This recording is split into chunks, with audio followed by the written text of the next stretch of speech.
ఈ రోజు 18/2/25 మంగళవారం 20 సూత్రాల అమలు కార్యక్రమం చైర్మన్ శ్రీ లంకా దినకర్ కడప జిల్లా కలెక్టరేట్ సముదాయం వద్ద వివిధ సంక్షేమ మరియు అభివృద్ధి పథకాల అమలుపై సమీక్షా సమావేశం నిర్వహించారు.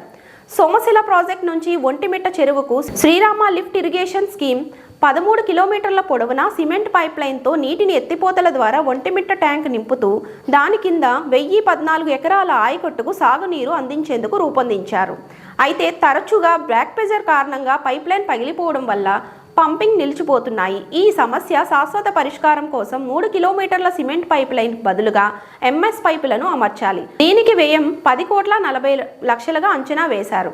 ఈ రోజు కడప జిల్లా కలెక్టర్ శ్రీధర్ చామకుమారిని కలిసి ఒంటిమిట్ట మండల వ్యవసాయ తాగునీటి అవసరాలు తీర్చేందుకు ఈ పనులకు ప్రాధాన్యత ఇవ్వాలని కోరడమైనది. ఈ రోజు కడప జిల్లా కలెక్టర్ శ్రీధర్ చామకుమారిని కలిసి ఒంటిమిట్ట మండల వ్యవసాయ తాగునీటి అవసరాలు తీర్చేందుకు ఈ పనులకు ప్రాధాన్యత ఇవ్వాలని కోరడమైనది.